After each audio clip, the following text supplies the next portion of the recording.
Drama के starting में इस कहानी की हीरोइन मोमो की डेथ रिचुअल का सीन हम लोग देख रहे होते हैं।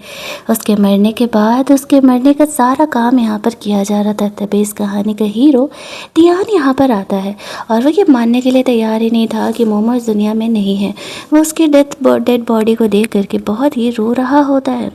मोमो का अंकल यहाँ पर आता है जो कि यहाँ पर कह रहा होता है कभी मोमो जान नहीं पाई कि उससे कोई इतना भी प्यार करता है। टियान यहाँ पर गॉड से प्रे करता है कि वो पूरी ज़िंदगी अकेले बिताने के लिए तैयार है, लेकिन वो उसकी लाइफ टाइम मोमो के लाइफ से एक्सचेंज करना चाहता है। वो चाहता है कि मोमो वापस से रिबर्थ लेकर के आए और बस एक बार वो मोमो से मिलना चाहता है। भगवान जी तियान के दिल से मांगे इस मुराद को सुन लेते हैं। बाकी आगे के 55 साल तियान अकेले ही बिताता है और मोमो यहाँ पर रिबर्थ लेकर के उस समय पहुँच जाती है जहाँ पर कि 19 साल पहले अब भी कुछ भी नहीं बिगड़ा था। लेकिन ट्विस्ट वाली बात ये थी कि मोमो को ना तब पता था कि तियान उससे इतना प्यार करता है और ना ही मरने के बाद पता चल सका कि तियान की वजह से वो रिबर्थ लेकर के आई है। जब उसकी आँख खोलती है तो वो मेन टॉयलेट में थी, तियान वहीं पर था। वो भी रिबर्थ लेकर आया था, लेकिन बस उसे ये बात पता नहीं था। वो यहाँ पर इस दुनिया में है तो ज़िंदा तो रहेगा ही ना, मोमो के लाइफ से वो ख़त्म तो हो नहीं सकता। तियान उसे कहता है कि वो जेंट्स टॉयलेट में क्या करती है। मोमो उसे देख करके पहचान जाती है कि वो उसके साथ एक्टिंग क्या करता था। कई बार उसने उसकी हेल्प करने की कोशिश की थी, लेकिन वो गू पर भरोसा करके उसकी बात सुना ही नहीं करती थी। वो यहाँ पर ध्यान से कहती है एक्चुअल में लेडीज़ टॉयलेट काम नहीं कर रहा, वो बाहर से लॉक है, दैट्स वाई उसे यहाँ पर आना पड़ा था। ध्यान उसे कहता है कहीं तुम मेरी कोई फ़ैन वैन तो नहीं हो, मुझे फॉलो करते हुए तो नहीं आई। मोमो हंसते हुए कहती है कि नहीं, ऐसा कुछ भी नहीं है। एक्चुअल में तियान ही मोमो का फियांसे है, ये बात उन दोनों को नहीं पता था। तभी उसकी सौतेली सिस्टर मोमो को ढूंढते हुए आने लगती है। मोमो तियान को चुप रहने के लिए कह रही थी, क्योंकि अगर जीजी को पता चल गया कि मोमो मेन टॉयलेट में है तो वो बेकार में तमाशा करेगी। अब तियान कह रहा था नहीं नहीं, मैं तो गेट खोलूँगा ही। मोमो का जो ऐसे हेयर होता है वो तियान के जैकेट में फंस जाता है। जीजी काफ़ी देर से नॉक कर रही थी और अंदर इंटर करने का कोशिश कर रही होती है। मोमो तियान को कहती है देखो कोई तमाशा नहीं होना चाहिए यहाँ पर। तियान यहाँ पर थोड़ी देर बाद इस तरीके से गेट खोलता है। जीजी वहाँ पर एक आदमी को वहाँ से निकलते हुए देख करके शौक हो जाती है। वो कहता है कि जेंट्स टॉयलेट में जाने का तुम लोगों का कौन सा शौक चढ़ा है। वो कहती है नहीं नहीं, मुझे लगा कि शायद मैंने अपनी बहन को यहाँ पर देखा, दैट्स वाई उसे ढूंढते हुए आई थी। फ्लैशबैक में मोमो याद कर रही होती है मरने से पहले उसने गो से कितना प्यार किया था। उसने अपनी फैमिली के साथ मिलकर के उसे इतने सारे रिसोर्सेज दिए थे और वो जीजी के साथ अफेयर चला रहा था, उसे धोखा दे रहा होता है और एट द एंड कंपनी के सारे शेयर्स वगैरह ले करके वो दोनों ही उसे मार डालते हैं। अब मोमो जब रिबर्थ लेकर के आई हुई थी तो गो और जीजी को ही सबक सिखाना उसका सबसे इकलौता मिशन बचा था। वो जीजी के वहाँ से जाने के बाद ये सोचते हुए बाहर निकलती कि अब जीजी तुम गई, खींच करके अपने आप को एक थप्पड़ मारती है ताकि वो ब्लेम जीजी पर डाल सके। दूसरी तरफ तियान फ़ोन पर अपने पेरेंट्स से बात कर रहा होता है। उसके पेरेंट का कहना था कि उसे अपनी फियांसे को अपनाना ही पड़ेगा और वो जा कर के मिले, लेकिन तियान को नहीं पता था कि मोमो ही उसकी फियांसे है। इधर मोमो बाहर निकलती है, जीजी उससे बात करने के लिए आती है। उस सबके सामने तो मोमो बहुत ही इनोसेंट दिखा रही थी और ऐसे बोल रही थी मानो कि जीजी उससे बोली कर रही है। वो लड़की यहाँ पर उस वीडियो को रिकॉर्ड कर लेती है। जीजी को ये बात पता नहीं था। उनके जाने के बाद जीजी पूछ रही होती है तुम्हारे फेस को क्या हुआ। मोमो कहती है कुछ नहीं, बस ऐसे ही। चलो अंदर ग्रैंडफादर की पार्टी है ना, अंदर चलते हैं। वो लोग अंदर जाते हैं। अभी भी तियान को नहीं पता था कि मोमो ही उसकी फियांसे है, बट उसे मोमो काफ़ी इंटरेस्टिंग ज़रूर लग रही थी, उसकी ये एक्टिंग। अंदर जाने पर ग्रैंडफादर यहाँ पर सबको मोमो से इंट्रोड्यूस कराने का वेट कर रहे थे। मोमो यहाँ पर आती है तब तियान को पता चलता है कि ये इस फैमिली की डॉटर है और एक्चुअल में यही उसकी फियांसे है। अब वो मोमो से अपना एंगेजमेंट नहीं तोड़ना चाह रहा था क्योंकि वो उससे काफ़ी इंटरेस्टिंग लग रही होती और पिछले जन्म के कुछ कनेक्शंस भी तो थे। मोमो भी यहाँ पर तियान को देखती और सोचती है कि वो यहाँ क्या कर रहा है। ग्रैंडफादर से मिलने के लिए जाती है। मोमो मोस्टली फैमिली से दूर ही रहा करती थी तो बहुत लोगों को मोमो की आइडेंटिटी के बारे में नहीं पता था। ग्रैंडफादर यहाँ पर सबको अनाउंस करते हैं कि मोमो ही हमारी इकलौती लीगल पोती है। जीजी तो उसके डैड की सेकंड वाइफ की बेटी थी, इसी वजह से वो लोग ज़्यादा उसे भाव नहीं देते थे। मोमो यहाँ पर आती है तो वो अपने गाल पर पड़े चाटे को दिखाते हुए ग्रैंडफादर से कह रही होती है कि जीजी ने उसे बुली किया, लेकिन वो ये सारी बातें इनडायरेक्टली कह रही थी। जीजी यहाँ पर कह रही थी नहीं मैंने ऐसा नहीं किया, लेकिन तभी मोमो का अंकल उसके सपोर्ट में आता है और उसका अंकल मोमो को बहुत ही ज़्यादा मानता था। वो जीजी पर गुस्सा करने लगता है, हालांकि वो जीजी और उसकी मोम को कुछ खास पसंद नहीं करता था। जब ये बातें यहाँ पर सामने आती है तो इस तरीके से जो है वो लड़की लोग आकर के वो वीडियो दिखा देती है कि हाँ उन्होंने देखा था जीजी ने यहाँ पर एक्शन में मोमो को बुली तो किया था। अब ये बातें जब सामने आती हैं तो सब जीजी को ही भला बुरा कहने लगते हैं। गुस्से में आकर के ग्रैंडफादर उसे कहते हैं कि मेरा बर्थडे पार्टी ख़राब करना क्या तुम्हें ज़रूरी था।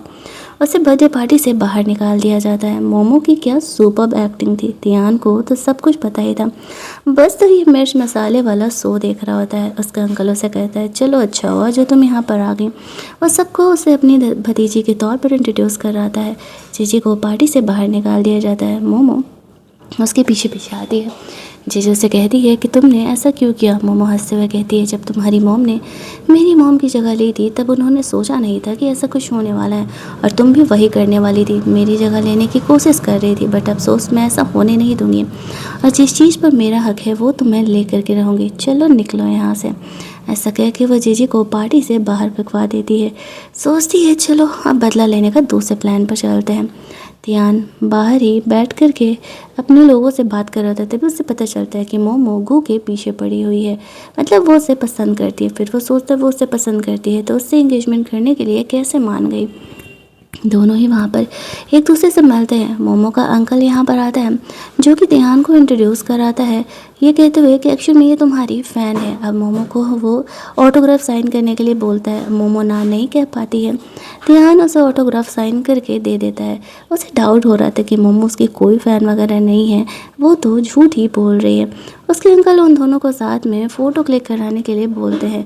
तियान को तो पता चल चुका था कि मोमो एक्चुअल में उसकी फियोंसे है, दैट्स वाई वो मना नहीं करता है, और वो दोनों साथ में पिक्चर क्लिक कराते हैं जिसको कि उसके अंकल सोशल मीडिया पर अपलोड कर देते हैं, ये कहते हुए कि वो दोनों एक्चुअल में लीगल कपल हैं। लेकिन मोमो तक ये बात अभी पहुंचती नहीं है। उसके अंकल के जाने के बाद तियान भी पीछे पीछे जाने लगता है, तो मोमो उसके ये ऑटोग्राफ साइन किए गए पोस्टर को लेकर के डस्टबिन में फेंक देती है, और गलती से तियान ये देख लेता है। उसे ऐसा लगता है कि ये लड़की तो अंकल के सामने कह रही थी कि वो उसकी फ़ैन है, और देखो तो सही किस तरीके से उसके पोस्टर को फेंक रही है। उसे यहाँ पर एक लव शो पर जाने का मौका मिलता है जो कि एक रियलिटी शो था। वो मना कर रहा होता है, वो ऐसे नहीं किया करता है, लेकिन जब उसे पता चलता है कि मोमो भी जा रही है तो वो हाँ कह देता है। दूसरी तरफ मोमो अपने घर पहुंचती है, यानी उसके डैड के घर। जो उन्होंने गार्ड रखा हुआ था ना, वो बहुत ही आलसी था। मोमो को गुस्सा आता, उसे जॉब से निकालना चाहती, लेकिन अगर वो सीधे तरीके से कहती तो उसके फादर कभी उसके बात नहीं सुनते। वो उस गार्ड को कहती है बेटा ज़्यादा दिनों की नौकरी नहीं है तुम्हारी यहाँ पर। ऐसा कह के वो घर में अंदर जाती है, जहाँ पर कि जीजी ने पहले ही अपने मॉम डैड से कंप्लेन लगा दिया था। उसके डैड यहाँ पर मोमो को थोड़ा बहुत माना करते थे, और ये लोग हमेशा ही उन्हें उल्लू बनाया करती थी। इस तरीके से मोमो यहाँ पर आती है। जीजी ने कंप्लेन किया था तो मोमो कहती है डैड आपको तो पता है ना कि मेरा भी फेस ऐसे रेड हो गया था, पहले जीजी ने मुझे थप्पड़ मारा था, मैंने तो उसे कुछ भी नहीं किया, पता नहीं वो यहाँ पर आकर के क्यों आप लोगों को झूठ झूठ बोल रही है। नहीं चाहते हुए भी जीजी की मोमो को सपोर्ट करना पड़ता है, क्योंकि पूरी तरीके से घर वालों ने उसे अभी अपनाया नहीं था, और जब तक वो लोग उसे वाइफ का दर्जा नहीं देंगे तब तक कंपनी के शेयर्स कैसे मिलेंगे। जीजी गुस्से में आकर के मोमो की एक्टिंग पर उसे थप्पड़ मारने के लिए आती है। मोमो कहती है देख रहे डैड किसने मुझे थप्पड़ मारा होगा, अब तो आपको भरोसा हो गया ना।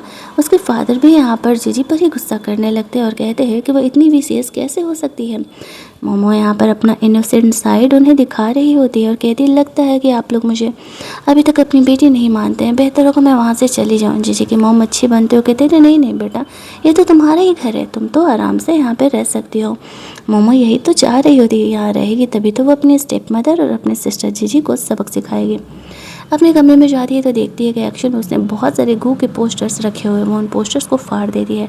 एंटरटेनमेंट इंडस्ट्री में वो इंटरव्यू लेने वाली थी, पहले उसने गू के लिए ऐसा किया था, इस बार वो खुद के लिए अपने करियर के लिए ऐसा कर रही थी। अगले दिन उसे उसके अंकल का कॉल आता है और एक उसे वो मूवी के ऑडिशन के लिए जाने के लिए बोलता है। वो मूवी बहुत ही सुपर हिट होने वाली थी क्योंकि डायरेक्टर बहुत ही टैलेंटेड था।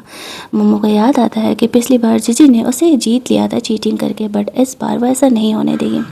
हिस्टोरिकल शो पर बेस था तो वो वहाँ पर जाती है जहाँ पर कि जीजी ऑडिशन देने के लिए जा रही होती है। वो मोमो का मजाक उड़ाते हुए कहती है एक्टिंग आता नहीं है और इतने बड़े डायरेक्टर का ऑडिशन देने के लिए आई हुई है।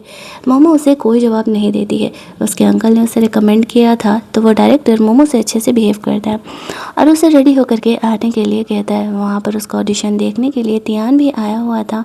ये बात मोमो को पता नहीं था। एक्चुअली में उसके अंकल ने कहा था कि जाओ, मोमो का ध्यान रखना, उसे डर है कि कहीं जीजी उसे बुली ना करें। जीजी अपना ऑडिशन देती है एंड एज यूजुअल बहुत ही बेकार जाता है। लेकिन जब मोमो रेडी होकर के आती है तो वो बहुत ही प्रिटी लग रही थी। उसका ये लुक इस शो के लिए बिल्कुल परफेक्ट जम रहा होता है। अब जीजी ये देख करके जेलस फील करने लगती है कि कहीं सच में डायरेक्टर उसे ही ना चूज कर ले। मोमो को सूट समझाया जाता है कि क्या सीन है और उसे किस तरीके से एक्टिंग करनी है। मोमो बिल्कुल सही इस तरीके से रोने धोने वाली एक्टिंग करती है जो कि सीन के साथ बहुत ही अच्छा जा रहा था। तियान भी देख के इम्प्रेस हो जाता है। उसे कभी पता नहीं था कि मोमो एक्चुअल में इतनी टैलेंटेड है। वो डायरेक्टर खुश होकर के मोमो को चूज कर लेता है। जीजी को बहुत ही गुस्सा आता है और वो मोमो के बारे में उल्टा सीधा इंटरनेट पर डालने का प्लान करती है, ये लिखते हुए कि मोमो ने उसके सीन को और उसके रोल को छीन लिया है। वो वहाँ से फ़िलहाल चली जाती है लेकिन मोमो को इन बातों से क्या ही फ़र्क पड़ने वाला था। वह तियान से मिलती है। तियान यहाँ पर मोमो से मिल करके खुश था। वो सोच रहा होता है कि चलो इसी बहाने कभी इस फील्ड में उसे उसके साथ काम करने का मौका मिलेगा। अब मोमो को यहाँ पर चूज कर लिया गया था। वो काफ़ी खुश थी। अगले दिनों से उनका शूट होने वाला था। तियान, मोमो और वो डायरेक्टर बैठ करके आपस में बातें कर रहे होते हैं।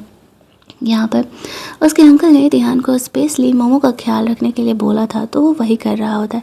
मोमो को लग रहा था कि पिछले टाइम में माना तियान उसका कभी कभी हेल्प किया करता था लेकिन इतने ज़्यादा तो क्लोजनेस उन दोनों के बीच नहीं थे। तो इस बार ये चीज़ें अलग क्यों हो रही है?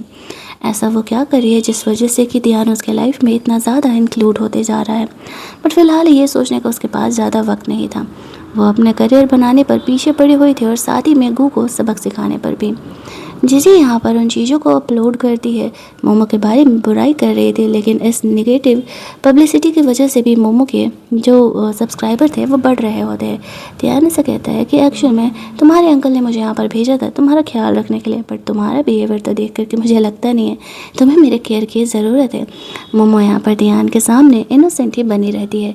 तियान को यहाँ पर गू का कॉल आता है। वो मोमो के बारे में कुछ पूछने के लिए फ़ोन किया था लेकिन तियान फ़ोन कट कर देता है, ये कहते हुए कि एक्चुअल में मोमो बिज़ी है और वो उसके बारे में फ़िलहाल उसे कुछ भी नहीं बता सकता। उसे थोड़ा सा यहाँ पर जेलसी होने लगता है कि क्या मोमो और गू के बीच में जो कुछ भी रूमर्स थे वो बातें सच है नहीं। मोमो को तो कुछ भी पता ही नहीं था। वो तो बस यहाँ पर गू से रिवेंज लेने का प्लान कर रही थी और वो ये कैसे करेगी वो सब कुछ धीरे धीरे करके प्लान कर रही थी। उसे ध्यान आता है तियान पिछले जन्म में कैसे लड़कियों से अलग रहता था लेकिन वो जितना मोमो का केयर कर रहा होता है इस बार तो उसका बिहेवियर बिल्कुल ही अलग था और सेट पर भी लोग इन चीज़ों को नोटिस कर रहे थे। उसका अंकल मोमो को कॉल करता है और कहता है कि फाइनली तुम्हें यहाँ पर चूज कर लिया गया लेकिन तुम्हें थोड़ा जीजी से संभाल करके रहना होगा। मोमो ये बात अच्छे तरीके से जानती थी। नेक्स्ट डे जब मोमो को भी वो लव रियलिटी शो के लिए शूट करने जाना था तब उसकी बेस्टी उसे रिसीव करने के लिए आती है।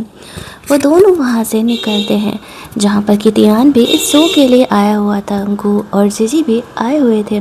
गू से वो इस वर्ल्ड में पहली बार मिल रही होती है। गू को फर्स्ट मीटिंग में ही समझ में आ जाता है मोमो का बिहेवियर पहले के कंपेयर में काफ़ी अलग है। तियान ने मोमो को ब्रेकफास्ट ऑफर किया था। जीजी उसे लेने का कोशिश करती है तो तियान उसे डांट देता है। मोमो भी कंफ्यूज कि तियान उससे क्यों ब्रेकफास्ट दे रहा है। एक्चुअल में उसके अंकल ने तियान को मोमो को वो ब्रेकफास्ट देने के लिए बोला था। वो उन दोनों की जोड़ी बनाना चाह रहे थे लेकिन मोमो कुछ अलग ही समझ रही होती है। उनका इंट्रोडक्शन वगैरह स्टार्ट होता है। तियान मोमो के पास जाकर के बैठता है। वो उसके साथ पेयरिंग करना चाह रहा था इस शो के लिए लेकिन मोमो यहाँ पर उसे देख करके थोड़ी घबराई ही रहती थी।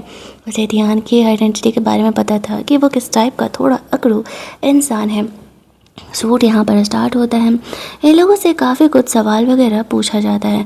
गो का तो बार बार ध्यान यही जा रहा था कि मोमो उसके साथ इतना वियर्ड बिहेवियर क्यों करी है। फिर उन्हें बाहर लेक पर लेकर के जाया जाता है जहाँ मछलियाँ पकड़ना उनका काम था। जीजी तियान के साथ बैठी हुई थी और गू मोमो के साथ। मोमो को पता था कि गू को पानी से डर लगता है। पिछली बार गू ने उसे कितना बुली किया था, बट वो सारा ब्लेम खुद पर ही ले ली थी। इस बार वैसा नहीं करने वाली थी। सबसे पहले मोमो ही मछली पकड़ती है, लेकिन गू को वो जानबूझ करके वो फिश दिखा करके डरा रही होती है, जिस वजह से कि गू यहाँ पर मोमो को इस तरीके से उस लेक में धक्का दे देता है। तियान जल्दी जल्दी उसे संभालने के लिए जाता है। अब गू यहाँ पर आकर के नौटंकी करने लगता है, अरे अरे मुझसे गलती हो गई, गलती से तुम पानी में गिर गई। मोमो से कहती है, नहीं नहीं, मुझे तो ऐसा लगा कि तुम्हारी गलती नहीं है, तुमने जानबूझ करके मुझे धक्का दिया। कहीं तुम्हें जेलस तो ना हो रहा हो कि मैंने तुमसे पहले ऐसे मछली पकड़ ली और यहाँ इस लव शो पर मुझे ज़्यादा ही पॉइंट्स मिल जाएंगे। गू ने वैसे ऐसा जानबूझ करके तो नहीं किया था, लेकिन मोमो उसे जानबूझ करके फंसा रही थी। तियान यहाँ पर मोमो का फिक्र करता है और उसे वहाँ से लेकर के जाता है। वो उससे कहता है जाकर के हेयर ड्राई कर लेने के लिए, वरना कोल्ड पकड़ लेगा। ऐसे वो पॉन्ड के वाटर से ठंडे पानी से भीग करके बाहर निकली है।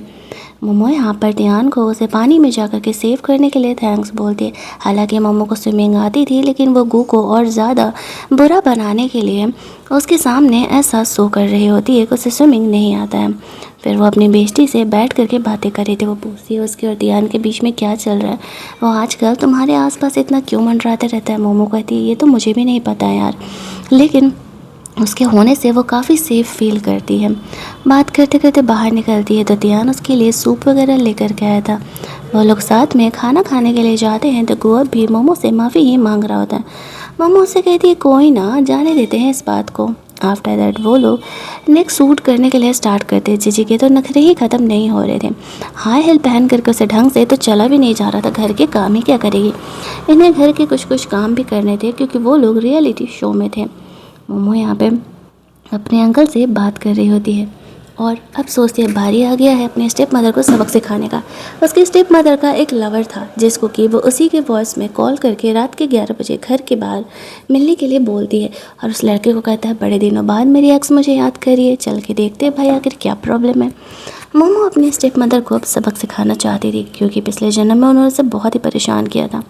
मोमो घर जाती है, फ्लैशबैक में उसे याद आता है पिछले जन्म में उसकी मॉम की फ़ोटो किस तरीके से बाहर फेंकी हुई थी और वो घर जाकर के कंप्लेन करती है तो किसी ने उसका हेल्प नहीं किया था। इस बार वो उस फ़ोटो को बाहर ही छोड़ती है। अंदर जाती है और कहती है, डैड घर पर सफाई चल रही है क्या दिवाली की। वो कहते हैं, नहीं क्या हुआ। मोमो कहती है, नहीं, मॉम का फ़ोटो मैंने बाहर गिरा हुआ देखा, किसी ने गलती से फेंक दिया गया, लगता है मेरी स्टेप मदर को मेरी मॉम पसंद नहीं थी। अब उसे डर था कि उसका हस्बैंड उस पर गुस्सा करेगा, तो वो कह रहे होते, नहीं नहीं ऐसा नहीं है, शायद मेड लोगों ने गलती से फेंक दिया होगा। तो मैं यहाँ पर इस तरीके से जो है उसे लेकर के आती हूँ, ये कहने के लिए बाहर जाती है।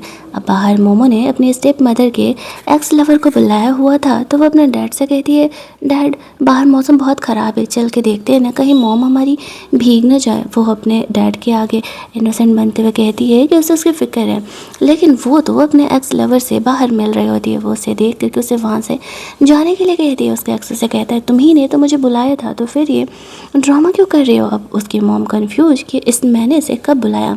उसे डर था कि उसका हस्बैंड उसे यहाँ पर देख लेगा। और वो लोग जब बाहर जाते हैं तो उस लड़की को उसकी स्टेप मदर को हक करते हुए देख लेते हैं। मोमो के डैड भड़कने लगते हैं कि यहाँ पर क्या चल रहा है। तो उसकी मॉम यहाँ पर बहाना करने लगती है कि ये लड़का मुझे परेशान कर रहा है, मैं तो इसे जानती भी नहीं हूँ। लेकिन तभी वहाँ पर उसकी मोमो का कहना था कि लेकिन आप दोनों के ब्रेसलेट तो बिल्कुल सेम है, बिल्कुल कपल वाला ब्रेसलेट ये लग रहा है, तो फिर ऐसा कैसे हो सकता है कि आप दोनों एक दूसरे को जानते ही ना हो। उसके डैड अपनी वाइफ पर गुस्सा करने लगते हैं। मोमो अपनी मॉम का वो फ़ोटो उठा करके वहाँ से निकल जाती है। इसके बाद मोमो काफ़ी ड्रंक कंडीशन में वहाँ से निकलती है।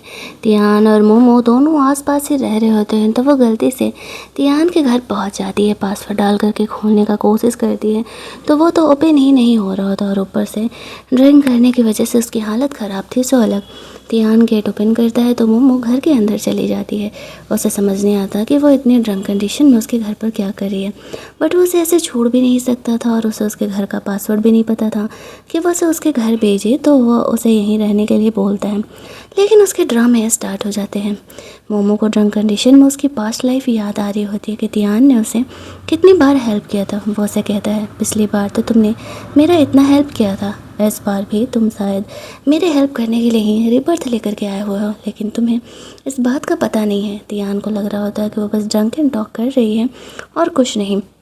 यहाँ पर मोमो कहती है, मुझे नूडल्स खाने हैं। अब तियान को उसके नखरे तो उठाने ही पड़ते हैं। पूरी रात कभी वो इधर तमाशा करती, कभी वो उधर तमाशा करती। बेचारा तियान उसे संभालते संभालते परेशान ही हो गया था। यहाँ पर नूडल्स वगैरह खाने के बाद वो मोमो को रेस्ट करने के लिए लेकर के जाता है, जहाँ पर कि पहले तो वो उसे हक कर लेती है and after that drunk condition में उसे किस कर लेती है। ये तियान का फर्स्ट टाइम था और वो ये देख के शौक हो जाता है कि उसे मोमो से कोई भी डिस्गस्टेड वाली फीलिंग नहीं आ रही है। उसे इसी वजह से लड़कियों के साथ रिलेशनशिप में रहना नहीं पसंद था। तभी उसे उसके अंकल का कॉल आता है तो तियान कहता है कि मोमो मेरे घर पर है, आकर के ले जाने के लिए। उसके अंकल को लग रहा था कि कहीं तियान मोमो का फ़ायदा तो नहीं उठा रहा। थोड़ी देर बाद वो घर पहुंचता है। दोनों आपस में लड़ रहे होते। तियान उसे समझाता है, मोमो खुद ड्रंक कंडीशन में मेरे घर आई है, मुझे लगता है कि तुम्हें अपने घर वालों पर ध्यान देना चाहिए कि उन लोगों ने मोमो को इतना बुली क्यों किया कि उसे इतना ड्रिंक करना पड़ा।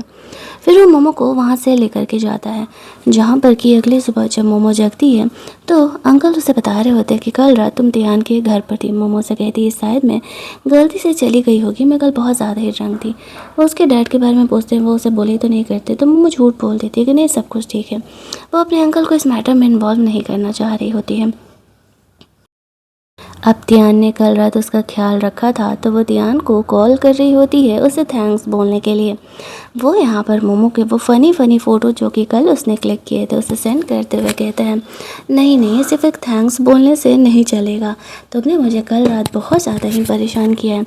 मोमो को वो उन दोनों के बीच किस वाली बात तो याद ही नहीं होती है और यहाँ से दोनों के बीच मैसेजेस और कॉल्स का सिलसिला स्टार्ट होता है। वापस से मोमो को अब अपना शूट वगैरह करने जाना था। यहाँ पर जब जीजी की नज़र पड़ती है तो कि मोमो तियान में ज़्यादा इंटरेस्टेड है गू से, तो अब वो तियान को पटाने का कोशिश कर रही होती है। सोचती है कि जब गू उससे पट गया तो तियान किस खेत की मूली है। मोमो को ये बात अभी पता नहीं था। वो तियान को फ़ोन करके उससे 5 मिलियन का उधार मांग रही थी। उसे कुछ काम के लिए ज़रूरत था। तियान यहाँ पर शुरुआत में भाव खा रहा था। वो कहता है, अपने अंकल से क्यों नहीं ले लेती। मोमो कहती है, अगर अंकल से लूँगी तो उन्हें लगेगा कि क्या डैड मुझे पैसे नहीं दे रहे हैं, इसी वजह से मुझे तुमसे चाहिए, कुछ दिनों में मैं लौटा दूँगी। वो भी फ़ोन पर ही थी तभी वहाँ पर जीजी तियान से मिलने के लिए आती है और वो उसे गेट खोलने के लिए कह रही थी। साथ ही में उसने कुछ रिपोर्टर्स को भी अपने साथ लेकर के आया हुआ था, पेपरसीज वगैरह, जो कि उनके पिक्चर्स को क्लिक करने वाली थी। जैसे ही तियान यहाँ पर गेट खोलता है तो जीजी उसे चिपक जाती है और कहती है, देखो ना मेरी तबीयत ख़राब हो गई, मुझे समझ में ही नहीं आ रहा कि मुझे कहाँ जाना था और मैं तुम्हें पसंद करती थी, दैट्स व्हाई मैं तुम्हारे पास आ गई। तियान जीजी को धक्का देते हुए उसे घर से बाहर निकाल देता है, लेकिन तब तक जीजी को वो फ़ोटोज़ मिल चुके थे जो कि उसे चाहिए थे। वो सोची थी कि तियान के साथ वाली ये फ़ोटोज़ वो इंटरनेट पर डलवा देगी, जिससे कि सब उसे कहेंगे कि उन दोनों के बीच अफेयर चल रहा है और एट द एंड तियान को उससे शादी करना पड़ेगा। यह उसी का प्लान था। और मोमो फ़ोन पर थी। वो तियान को हंसते हुए कहती है, लगता है कि मेरी बहन का मूड चेंज हो गया, अब वो गू को छोड़ करके तुम्हारे पीछे जाना चाह रही है। वो हंसते हुए कहती, देखो अब 5 मिलियन दे दो, तुम्हारी इनोसेंस प्रूव करने के लिए मैंने इस कॉल को रिकॉर्ड कर लिया था, तो तुम जीजी के पीछे नहीं गए बल्कि जीजी तुम्हारे पीछे आए थे, इस बात का मेरे पास प्रूफ है। तियान जानता था कि जीजी ने अगर इस बात का बतंगड़ बनाया तो थोड़ी मुश्किलें उसके लिए हो सकती थी और मोमो के पास तो प्रूफ था ही। जैसे ही तियान और जीजी के ये फ़ोटोज़ वायरल होते हैं तो सारे यहाँ पर गेस करना स्टार्ट कर देते हैं कि तियान और जीजी के बीच में क्या ही अफेयर वाला ये मैटर चल रहा है। ये बात मोमो तक भी पहुंचता है और वो समझ जाती है कि पिछले जन्म में वो गो के पीछे पड़ी थी, इसी वजह से जी ने गो को पटाया और इस बार वो तियान को देख रही है कि तियान उससे ज़्यादा क्लोज हो रहा है, तो वो अब गो को छोड़ करके तियान के पीछे पड़ी हुई है। ये बातें यहाँ पर तियान तक पहुँचती है। तियान अब इस प्रॉब्लम को सॉल्व करना चाह रहा था। जो जीजी और उसकी मॉम होती है वो लोग तियान के घर पहुंच जाते हैं। उसकी मॉम को कह रहे होते, देखिए आपके बेटे ने हमारी बेटी के साथ क्या किया। तियान मोमो को लेकर के घर पहुंचता है और अपनी मॉम को बताता है कि मॉम देखो, जीजी मेरे पीछे आई थी, ना कि मैंने ऐसा किया। रही बात पब्लिक ओपिनियन की, तो मैंने ये रिकॉर्डिंग तो पब्लिक में डाल ही दी है, जिससे कि साफ पता चल जाएगा कि जीजी ही मेरे पीछे पड़ी थी। जीजी का तो यहाँ पर मुँह ही बन जाता है। वो अपनी मॉम को जल्दी जल्दी वहाँ से लेकर के निकलती है। पिछले क्षण में याद आता है कि तियान की मॉम ने उसका कितना केयर किया था। वो वापस से तियान की मॉम से मिल करके बहुत ही खुश थी। तियान की मॉम मोमो को पसंद कर रही होती है। वो उसे बताती है कि एक्शन में बेटा शायद तुम्हें पता नहीं होगा कि जो तियान है वो तुम्हारा लीगल फियांसे है। मोमो को यहाँ पर ये बात पता चलता है और वो खुद भी ये बात सुन करके शौक हो जाती है। अब उसे पता चलता है कि तियान उसके आगे पीछे इतना क्यों ही मंडरा रहा था। जीजी का तो करियर बेकार ही समझो, क्योंकि उसने इस तरीके से तियान को फंसाने का कोशिश किया था। ये बातें तो सबके सामने आ जाती हैं। जब वो लोग वहाँ से बाहर निकलते हैं तब तियान मोमो से कहता है कि इस रिलेशनशिप की वजह से तुम्हें बिल्कुल भी प्रेशराइज फील करने की ज़रूरत नहीं है। अगर तुम मुझ में आने वाले कुछ दिनों में इंटरेस्टेड नहीं हुई तो हम ये रिलेशन तोड़ भी सकते हैं। लेकिन मोमो ना तो हाँ में जवाब देती है और ना ही ना में, क्योंकि उसे दिख रहा था कि तियान उसके लिए क्या कुछ कर रहा है। यहीं दूसरी तरफ जीजी अब अपनी मॉम के साथ प्लान कर रही होती है कि मेरा तो इतना बदनामी हो रहा है, हमें कुछ ना कुछ तो करना पड़ेगा। तियान वैसे भी बहुत रिच है, अगर वो मेरा बॉयफ्रेंड बन जाए तो फ़ायदा ही है। उसके फादर को यहाँ पर कंपनी में कुछ प्रॉब्लम हो रहा था। जीजी के साथ क्या हो रहा है ये बात है उसे पता नहीं था, लेकिन हाँ वो यहाँ पर सोच रहा होता कि कंपनी की प्रॉब्लम सॉल्व हो जाती तो कितनी अच्छी होती। मोमो यहाँ पर आती और कहती मेरी मॉम कितनी अच्छी थी, डैड का घर पर ख्याल रखने के साथ साथ कंपनी में उनका हेल्प भी किया करती थी। और देखो इन लोगों को, ये तो सिर्फ मेरे डैड के लिए मुसीबतें खड़ा करे। जीजी के साथ क्या हुआ था मोमो जाकर के अपने डैड को बता देती है। इस बात से उसके डैड बहुत ही भड़क जाते हैं और कहने लगते हैं कि तुमने अपनी बेटी को क्या ही सिखाया है, इस तरीके से वो क्यों ही दूसरे लड़के को बदनाम करी है। वो गुस्सा होकर के वहाँ से निकल जाते हैं और अब मोमो बिल्कुल सामने से जीजी और उसकी मोम से लड़ने वाली थी। वो कहती है कि मेरी मोम के जाने के बाद तुमने मेरे घर पर बिल्कुल अपना हक जता लिया था, बट अफसोस मैं अब आ गई हूँ और मैं ऐसा होने नहीं दूँगी। जब मोमो घर जाती है तो उसके अंकल उसे फ़ोन करते हैं और कहते हैं कि उस लव शो की वजह से मोमो की पॉपुलैरिटी काफ़ी बढ़ रही है और उसे काफ़ी सारे सोच मिल रहे हैं। इसमें उसके ग्रैंडफादर भी उसका काफ़ी हेल्प कर रहे होते हैं। यहीं दूसरी तरफ तियान मोमो के साथ उस एक्सीडेंटल केस के बारे में सोच करके काफ़ी स्माइल कर रहा होता है, क्योंकि वो उसका फर्स्ट टाइम था। दूसरी तरफ जीजी गू से मिलने के लिए जाती है और अब वो उसी का हेल्प मांग रही होती है ताकि वो अपने करियर को बूस्ट कर सके, वरना तियान तो गया ही हाथ से, उसके पास करियर भी नहीं रहेगा तो भला पैसे ही कहाँ रहेगा। गू को पता नहीं था जीजी के बारे में, तो वो उसका हेल्प करने के लिए तैयार हो जाता है। मोमो यहाँ पर अपने शूट में लगी हुई थी, लेकिन तियान उसका केयर करना बंद नहीं कर रहा होता है और वो इनडायरेक्टली उसके सूट्स वगैरह में भी उसका हेल्प करता था। वो यहाँ पर आता और कहता है कि चलो एक डील करते हैं, तुम्हें 5 मिलियन चाहिए था, ठीक है मैं देने के लिए तैयार हूँ। दोनों यहाँ पर उसी डील्स वगैरह के बारे में बातें कर रहे थे और इधर जो तियान था वो केवल और केवल मोमो की वजह से किसिंग सीन देने के लिए तैयार हो गया था, जो कि वो अपने किसी भी ड्रामे में नहीं दिया करता था। तियान की मॉम यहाँ पर आई हुई थी और वो उन दोनों को इतना क्लोज देख करके बहुत ही खुश हो रही होती है। मोमो तो कन्फ्यूजन में थी कि ये तियान को हो क्या गया है। उसने तो उसे कहा था कि उसे कोई भी किसिंग सीन्स नहीं देना है, लेकिन फिर भी वो मेरे साथ ये सब कुछ क्यों कर रहा है। उसे नहीं पता था कि वो उसे पसंद करता है।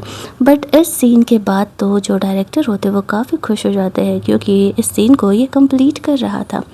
अब मोमो अपने रूम में जाती है जहाँ पर कि उसके अंकल जो बटलर था वो उससे बात कर रहा होता है। यहाँ पर फिर गो मोमो से बात करने के लिए आता है। वो मोमो से दिखा रहा था कि वो उसमें इंटरेस्टेड है, लेकिन मोमो तो उसकी सारी चाल को जानती थी। वो उसके साथ अच्छे से बिहेव करती है, बट वो अब आगे शूट में उसे जो परेशान करने वाली थी कि बस पूछो ही मत, दर्स वो उसके साथ ढंग से बिहेवियर कर रही थी। उन दोनों को साथ में हंसते बोलते देख करके हमारे तियान भाई साहब की तो जल रही होती है।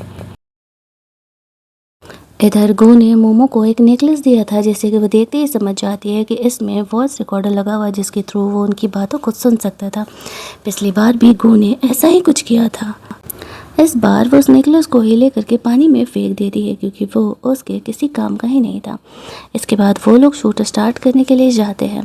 इस बार घू और मोमो का सीन था। मोमो जानबूझ करके उसे घुटने के बल होने के लिए मजबूर कर रही थी, ये कहते हुए कि ओह वो लाइंस भूल गई, ओह इसके बाद क्या था। ऐसे करके वो 10 से 15 बार उसे ऐसा करने पर मजबूर करती है और वो वहाँ पर सेकेंड लीड था तो उसे ये सब कुछ करना ही पड़ता है।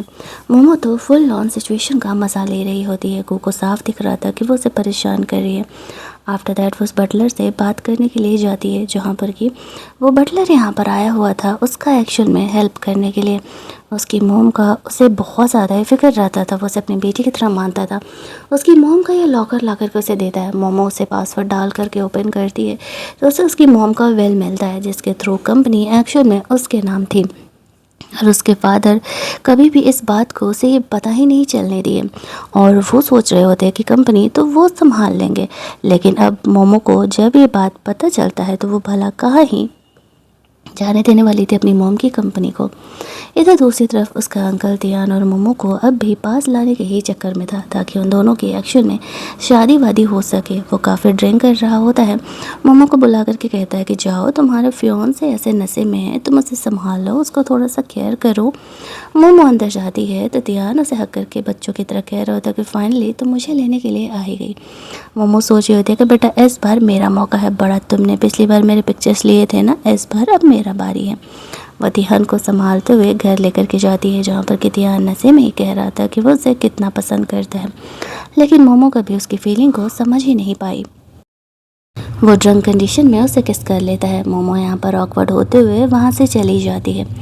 अगले दिन जब वो शूट करने के लिए जाती है तब यहाँ पर उसका शूट वापस से गू के साथ था और गू को ऊपर स्टंट करने के लिए जाना था। पिछली बार उसे याद था कि गू ने किस तरीके से उसे गिराया था, तो अब उसकी बारी थी। वो जानबूझ करके उसे परेशान करने के लिए थोड़े से कुछ नट बोल्ट ऐसे ढीले कर देती है, जिस वजह से कि वो ऊपर जाती हैं तुरंत नीचे गिरेगा, और होता भी वही है, जिस वजह से कि गू का पैर फ्रैक्चर हो जाता है।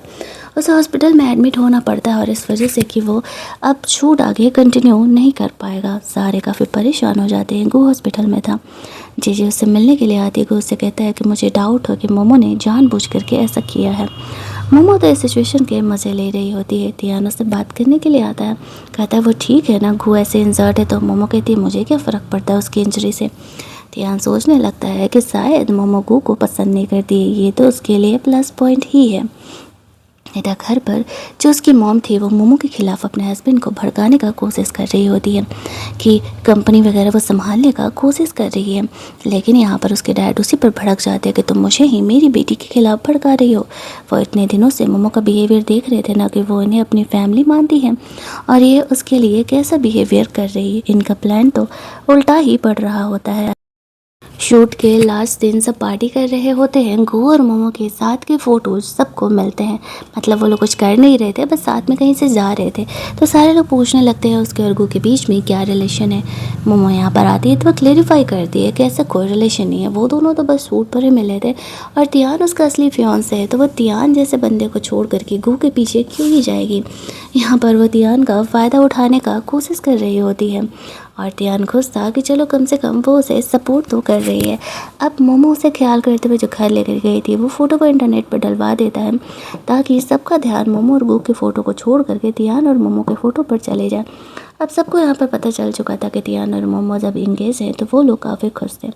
जब वो दोनों पार्टी से लौट रहे होते हैं तो वो दोनों वहाँ से बाहर निकलते हैं, तो ये रिलेशनशिप को पब्लिक होने की वजह से तियान मोमो को किस कर लेता है। वो दोनों यहाँ से अब रियल रिलेशनशिप में आ चुके थे। तियान अब खुद को रोक नहीं रहा था और वो मोमो को कन्फेस करता है कि वो एक्शन में उसे पसंद करता और वो उसे गू के साथ बिल्कुल भी नहीं देख सकता। मोमो समझ रही होती है कि वो जेलस फील कर रहा है, दैट्स वे वो उसे क्लेरिफाई करती है उसके और गू के बीच में वैसे भी कुछ नहीं चल रहा, वो तो बस उसे पिछले कुछ कर्मों का बदला लेने के लिए उसके साथ बात किया करती है। देखो उसने उसे इस शो से निकलवा दिया ना। तियान को ध्यान आता है कि हाँ, जितना मोमो और गू पहले क्लोज हुआ करते थे अब तो ऐसा बिल्कुल भी नहीं था। अगले कुछ दिन ऐसे ही बीतते हैं जहाँ पर कि तियान और मोमो दोनों काफ़ी क्लोज आ चुके थे। मोमो अपने अंकल से कहती है कि अंकल अब कंपनी वापस लेने का वक्त आ चुका है। उसके अंकल यहाँ पर मोमो का हेल्प करते हैं।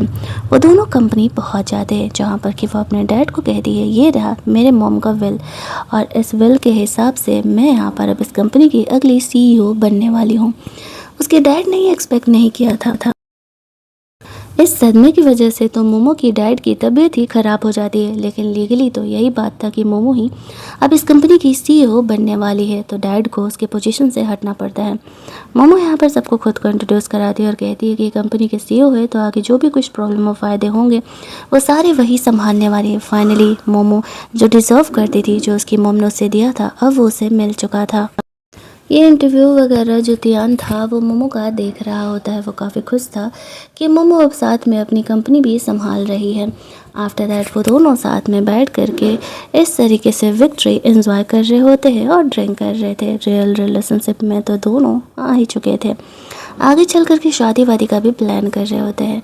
मोमो के डैड हॉस्पिटल में एडमिट थे, उसकी वाइफ और जीजी भी उसका साथ छोड़ देती है। ये कहते हुए, हम तो वैसे भी तुम्हारे साथ पैसे खेले थे और तुमने अब तक मुझे अपनी रियल वाइफ कभी माना ही नहीं, थे तुम्हारे जैसे बेकार इंसान के साथ कौन ही रहेगा। अब उसके डैड को समझ में आ गया था कि क्यों ही मोमो इन दोनों को पसंद नहीं करती थी, ये दोनों कितने ज़्यादा सेल्फिश थे। और इधर गुस्से में आकर के जीजी मोमो को किडनैप कर लेती है गू के, और अपने मॉम के साथ मिल करके वो कहती है, तुम ही सारे प्रॉब्लम का जड़ हो, अगर तुम मारी जाओगी तो ये कंपनी हमारी होगी। लेकिन लीगली ये कंपनी उन्हें मिलने वाली नहीं थी, ये इन ढक्कनों को तो पता ही नहीं था। तभी वहाँ पर तियान आता है और वो मोमो को सेव कर लेता है।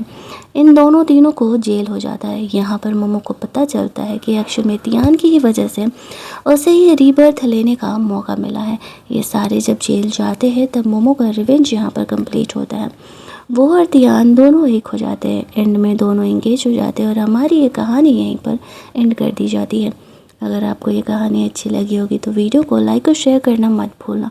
चैनल को सब्सक्राइब कर लेना ताकि नए वीडियोज़ के नोटिफिकेशन आपको मिलते रहें। चलिए जल्दी से मिल लेते हैं हम लोग एक और नई कहानी के हिंदी एक्सप्लेनेशन में।